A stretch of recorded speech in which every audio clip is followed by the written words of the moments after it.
Hey friends, Alex Fisher here. So in this video we're going to talk about how to transition from chipping to pitching to full swing and understanding just the subtle adjustments you need to make as that swing evolves. So stick around.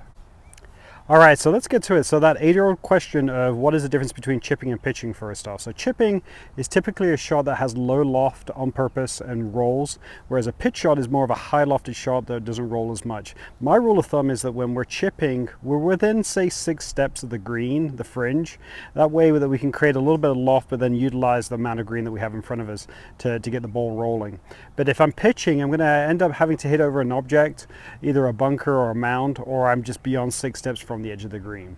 Now, when it comes from chipping to pitching, basically all we're doing here is we're just expanding the swing as we go along. So when we chip, what I'm going to suggest you do is that you go ahead, play the ball just like dead center in the center of your stance, and then go ahead and lean your weight forward. As we lean our weight forward, it actually puts the golf ball in the back of our stance as it relates to our sternum, but it doesn't force the club to get too far back and the ball position to get too far back. If you get the ball too far back, there's a good chance you're either going to de-loft the club too much and then just drive that leading edge into the ground, or you'll end up having to release the club early and flip just to get back to where the ball is itself.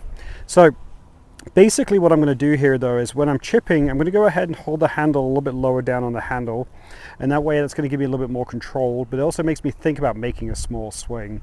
Also what I'm going to do here is I'm going to think about, okay, if I'm going to make a full swing from this situation, what would be the first thing that would happen on my backswing?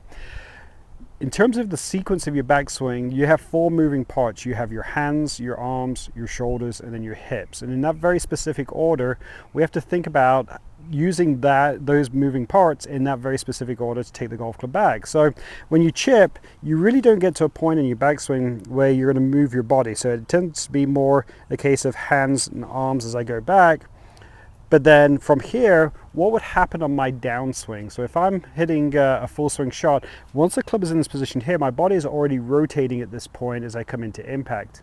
And my weight is on my left side. Well, we've already set up with the weight on our left, or our front foot, so we haven't got to worry about that, but we do need to make sure that we are rotating the body going forwards. So ball in the middle, weight forward, hands are a little bit lower down, take it back to a point where it's just your arms and hands, and then you're going to rotate your body as you go through there. So then what happens when we pitch? Well, as I mentioned earlier, we're just going to evolve and expand the swing. What that means is now I have to think about, if I was making a full swing and I'm taking the golf club back to here on a full swing, I'm going to start to see more rotation with my body as I go back. So if I'm pitching, I have to make sure that my body does exactly the same thing. I need to make sure that my body hits a very specific point in terms of what my body rotation would be. And then on my downswing, what would my body be doing on my downswing? Well, it would be rotating as I come through impact as well. We want to make sure that our backswing and our follow through are the same length as each other as well. What you'll find is though, when the club gets to this position here, your body is basically fully rotated in terms of the lower body. They're not quite fully, but almost there. So it's important that we do hit this point with our body as we swing through. So this could be a position where I'm hitting a big chip or a small pitch. My body has to make sure it gets into that position. And that's one of the biggest mistakes I see people make. What they do is when they have less than a full swing, they tend to shut down the biggest part of the swing. And what that would be their body. So you see a lot of times, well, they'll hit a shot and their body doesn't rotate and they flip. And that flip happens because we're not rotating. Again, if I'm here with my club, my body has to rotate to get into that position. So it's important that when we are hitting less than a full swing, that we are touching on those very specific points in terms of where our body position would be as it relates to a full swing.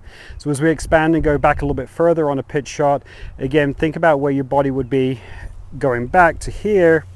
Now I'm creating more rotation, my hips are starting to rotate more, but now I have to think about, again, getting into that same position at impact and then beyond.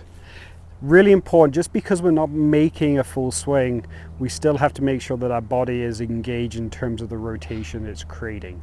So really think about just evolving from a chip to a pitch, maybe a small pitch, mid pitch, bigger pitch, and then creeping into a full swing and making sure that your body does hit those very specific points. I guarantee if you do that, you're going to excel around the greens, and I guarantee your scores are going to get better. Thanks so much for checking out this video.